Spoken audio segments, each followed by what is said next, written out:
Bonsoir et merci de vous informer par ce 19h45 de la télévision Labari que j'ai le plaisir de vous présenter.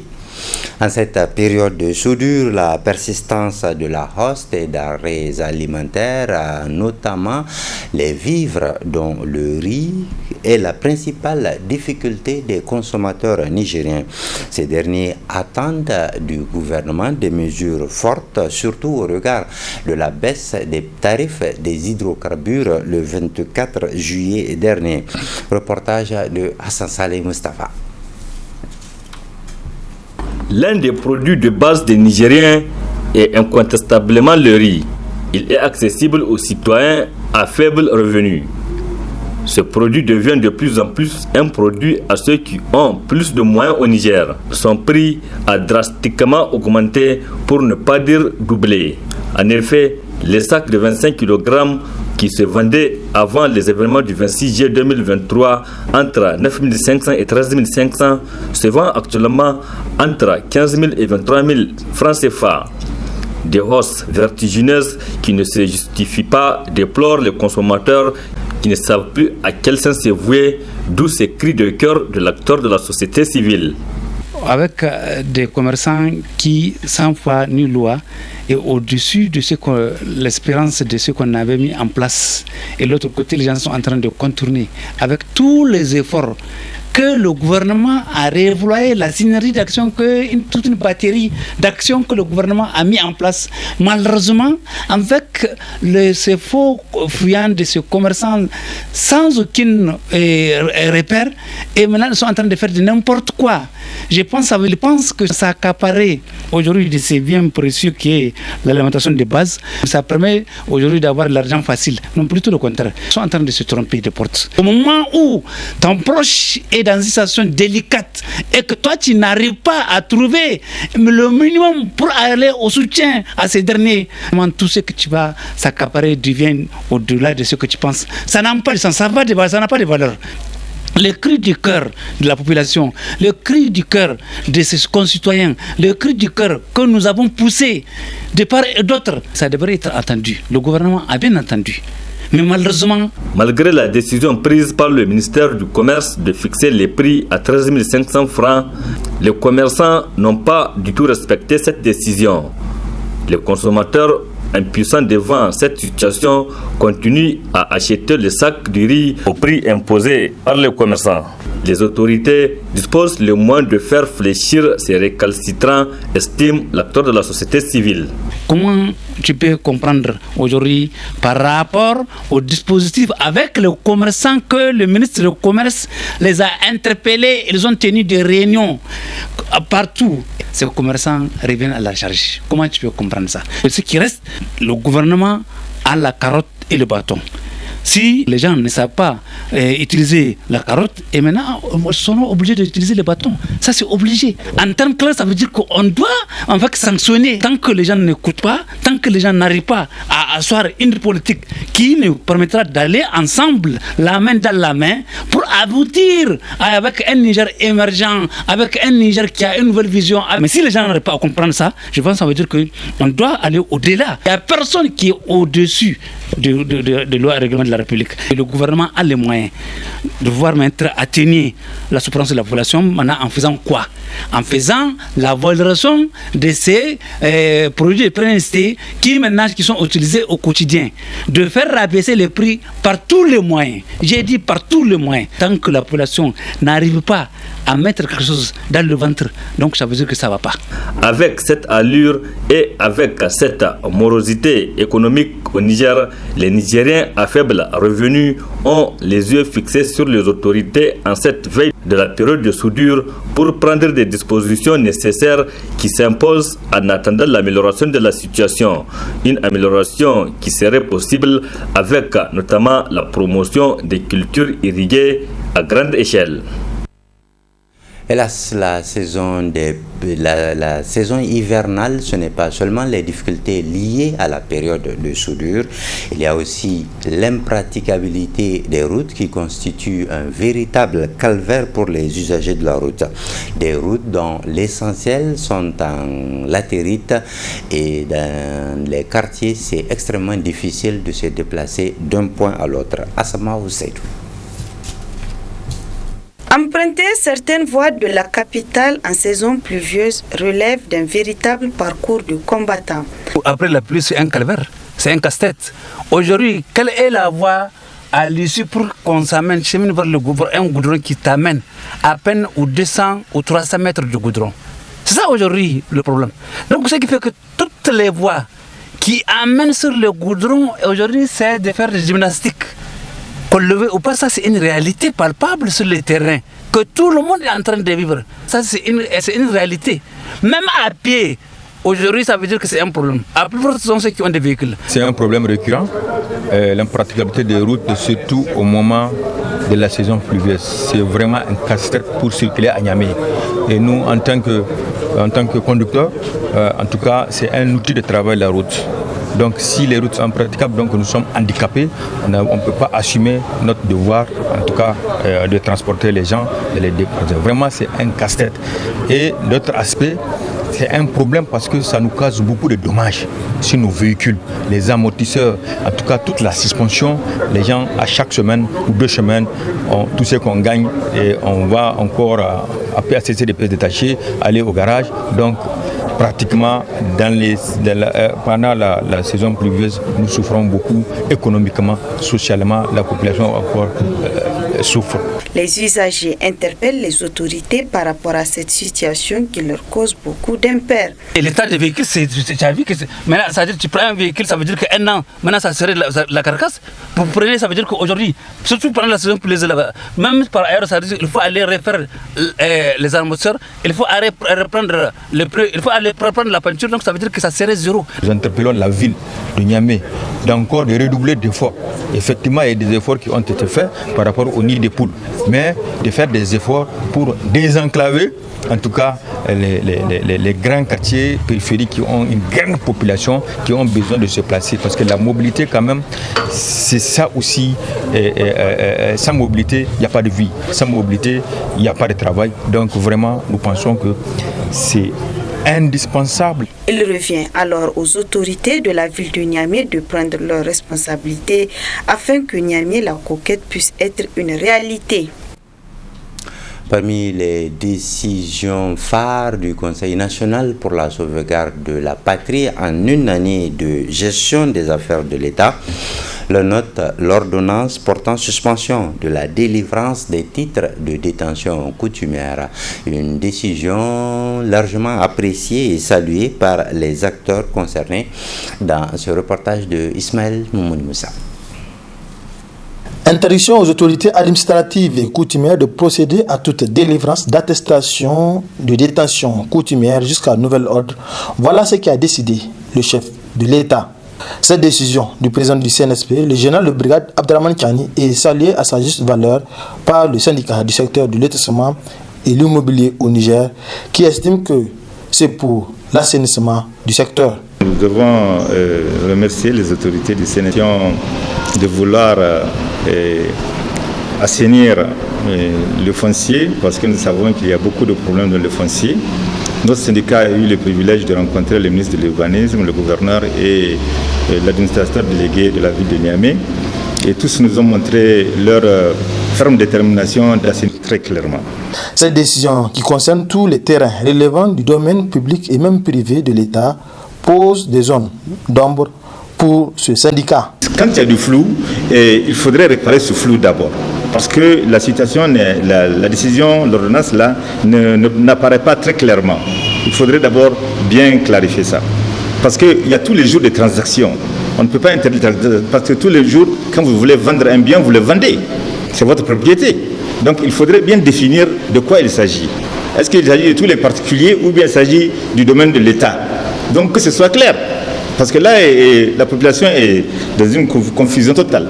À quand la fin de cette interdiction aux autorités administratives et coutumières de procéder à toute délivrance d'attestation de détention coutumière White and Sea. On en parlait tout à l'heure, l'impraticabilité des routes à Niamey est une réalité en cette saison pluvieuse, mais il n'y a pas que cela qui est un casse-tête pour les usagers.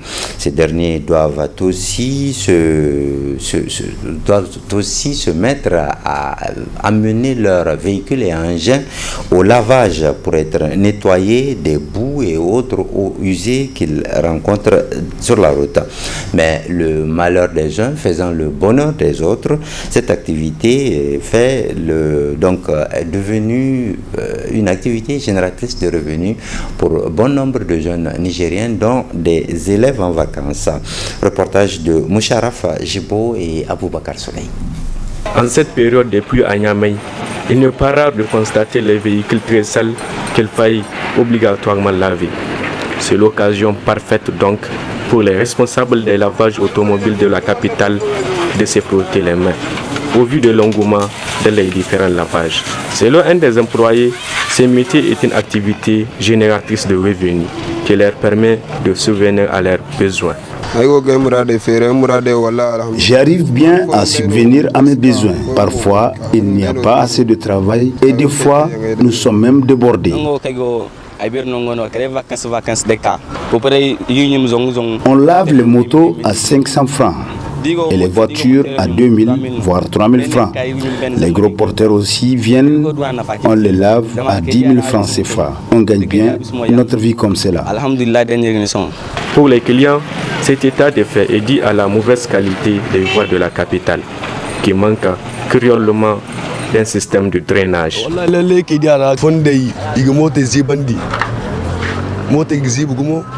Les routes sont à la base de la saleté des voitures. Les voies sont dégradées parce qu'elles n'ont pas de caniveaux. Il y a de l'eau sale sur les routes, donc forcément les voitures aussi vont être sales. Comme l'a dit l'adage, il n'y a pas de sous-métier. D'où l'invitation pressante à l'endroit des autres jeunes à bien vouloir trouver une occupation, quelle qu'elle soit, surtout en cette période des grandes vacances. L'utilité de la téléphonie mobile avec l'Internet qui va avec n'est plus à démontrer, en ce que la téléphonie mobile permet de s'informer et même de s'adonner à des activités génératrices de revenus. Cependant, force est de constater une certaine instabilité de la connexion, et cela quasiment au niveau de tous les opérateurs de téléphonie mobile et d'Internet de la place. Constat de Nafissa Zakou. Considéré de nos jours comme un moyen de communication sûr et instantané, l'Internet mobile fourni par différentes compagnies cellulaires ne répond pas aux attentes des clients. Très souvent confrontés à une lenteur de débit ou encore une interruption temporaire du signal. Ces prestations sont loin des différents G, GG+, ou encore le jeu turbo que nous murmurent ces compagnies à travers des publicités. Une situation qui dénonce les internautes. Pas du tout intéressant la connexion Internet au Niger, surtout avec les réseaux cellulaires. Donc il prévient les crédits, mais finalement le client n'est pas satisfait. Par rapport à la connexion Internet ici, je pense que ça ne va pas vraiment. Et lorsqu'on achète les mégas, ça ne nous suffit pas vraiment. Là, maintenant, j'ai au moins 3 SIM sur le truc là, mais rien ne marche. Appel, c'est problème. Mais connexion, ça, c'est encore pire. Et comme ça, ce n'est pas normal. Vous voyez donc, ça veut dire on s'en fout de la clientèle. Alors qu'eux aussi savent bien que sans la clientèle, vous ne pouvez rien faire. Parce que c'est les affaires, les business, là, quand moi je prends mon crédit et je ne peux pas appeler, c'est grave. Pour améliorer la qualité de ce service, les internautes lancent cet appel. S'ils peuvent améliorer la connexion, ça serait meilleur. S'ils peuvent améliorer la connexion, 500 mégas pour 7 jours à 500 francs, ce serait très bien. Je lance mon appel, c'est qu'ils n'ont qu'à tout faire. Les services techniques des réseaux là, ils n'ont qu'à respecter tout au moins nous, les Nigériens et les étrangers qui ont confiance en eux. Il incombe donc aux compagnies de téléphonie mobile de tout mettre en œuvre pour améliorer leurs prestations afin de satisfaire totalement sa clientèle. Parlons maintenant de notre alimentation et les conséquences sanitaires de certains ingrédients intervenant dans la cuisine. Il s'agit notamment des arômes que l'on retrouve partout et de toutes sortes dans nos marchés et dont la consommation abusive n'est pas sans conséquence pour la santé de l'homme. Reportage signé Leila Garba et Soumaïla Abdoulaye. L'arôme est une substance utilisée pour donner du goût et de l'odeur aux aliments et consommée par la population. L'arôme, c'est un produit qui contient ce qu'on appelle des exhausteurs de goût. Des exhausteurs de goût, ça veut dire qu'il y a des substances qui permettent d'améliorer le goût et l'odeur des aliments. Donc cet arôme, parmi les éléments qu'on a dans cet arôme-là, il y a ce qu'on appelle le monosodium de glutamate. En plus du monosodium de glutamate, on a d'autres substances qui sont contenues dans des arômes. La consommation des arômes peut comporter un certain nombre de risques. Parmi les risques associés à la consommation des arômes, il y a le fait que les arômes contiennent du sel. D'après le nutritionniste Abdelrazak Bello, la consommation excessive de l'arôme a des conséquences néfastes sur la santé humaine et entraîne aussi plusieurs maladies. La consommation des arômes peut être favorable à la survenue d'une augmentation de la tension artérielle et qui peut conduire notamment à une maladie cardiovasculaire. La deuxième conséquence associée à la consommation des arômes, c'est comme je l'ai dit, l'arôme contient du monosodium de glutamate et ce composé-là est toxique par rapport à un certain nombre d'organes. On sait que la consommation du monosodium glutamate, selon certaines études, pourrait avoir un effet sur la survenue des maladies de type cancer. On a également une relation entre la consommation du monosodium de glutamate et certains troubles digestifs. C'est notamment lorsque on a fait un recensement au niveau de certains restaurants où on a une consommation excessive de monosodium glutamate, on a remarqué qu'il y avait des troubles digestifs, la prévalence des troubles digestifs était beaucoup plus élevée. On a également la consommation excessive des arômes associée au fait que les arômes contiennent de la mauvaise graisse et ça peut être également favorable à la survenue des maladies cardiovasculaires. Donc c'est pour dire que consommer des arômes, c'est vraiment pas l'idéal pour être en bonne santé. Et du coup, l'appel que je lancerai, c'est vraiment de dire ceci. Dire que il y a la première, c'est vraiment mon premier appel, c'est à l'intention des personnes qui sont chargées du contrôle de qualité de ces arômes-là. Donc c'est vraiment pouvoir trouver une disposition où l'information parce que c'est une information qui est connue, donc c'est généralement un arôme pour un repas de 4 à 6 personnes. Ce serait de dire que les producteurs d'arômes, vraiment que cette information puisse être mise sur l'emballage. Et deuxième appel que je lance, c'est vraiment aux personnes qui utilisent les arômes, c'est vraiment lorsque on doit choisir un arôme, c'est vraiment de choisir un arôme où on a toutes les informations qui sont disponibles. Non seulement on a le mode d'emploi, la date de péremption, le pays de fabrication, la société qui fabrique l'arôme. Alors que sur certains arômes, à part le nom de l'arôme, on n'a aucune autre information. Il est donc essentiel de faire preuve de vigilance et de privilégier une alimentation saine et équilibrée pour éviter les risques pour la santé liés à la surconsommation d'arômes. Le syndicat national des agents des impôts SNAI était il y a tout juste quelques instants face à la presse à son siège. La déclaration livrée à cette occasion a été axée autour de la crise qui prévaut au sein de la dite structure syndicale. Le résumé de Boubacar Ibrahim et Ibrahim Abdou. La crise interne au sein du syndicat national des agents des impôts SNAI n'a pas fini de faire parler d'elle.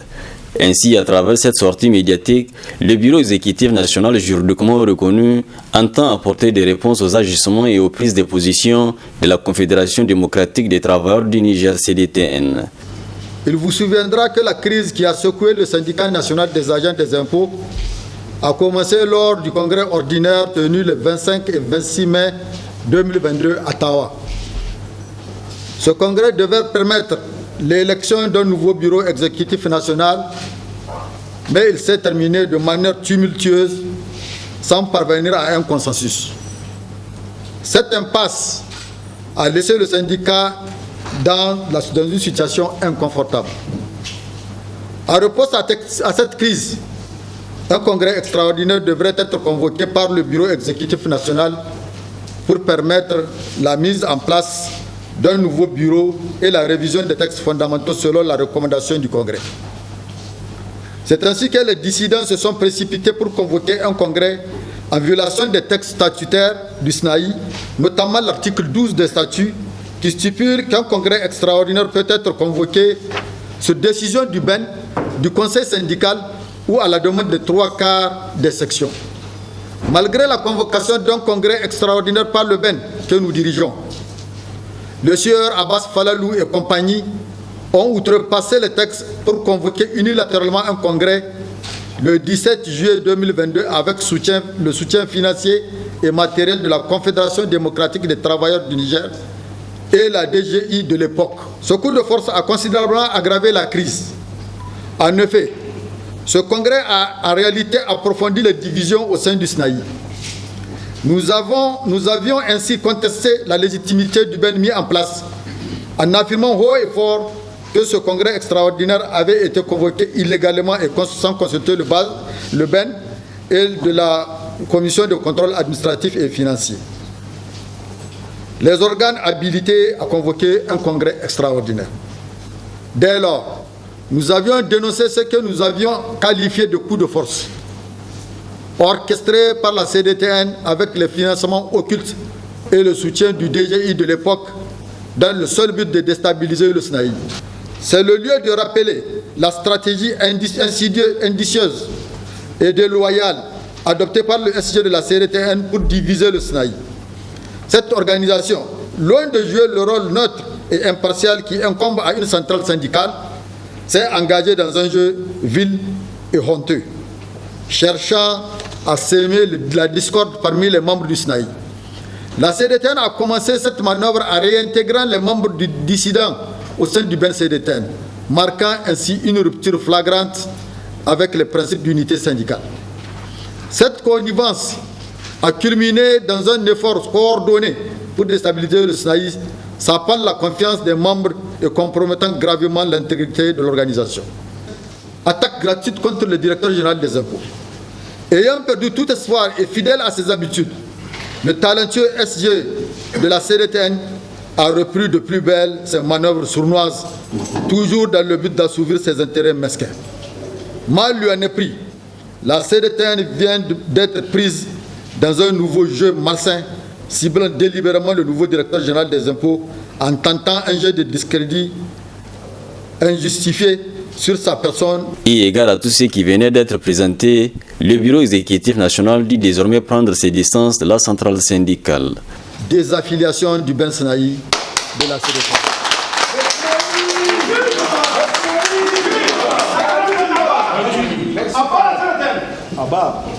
Au regard de tout ce qui précède, le SNAI annonce à partir d'aujourd'hui, 6 août 2024, sa désaffiliation de la Confédération démocratique des travailleurs du Niger CDTN avec effet immédiat en raison de nombreux torts qu'elle a causés à la Direction générale des impôts et à la nation nigérienne. Retenons enfin qu'au cours toujours de ces points de presse, l'aile Mousso Oumar, jouissant d'une décision de justice à elle favorable, a déclaré être prête à attaquer juridiquement si jamais la CDTN se hasarderait à s'immiscer au sein des affaires internes de leur structure.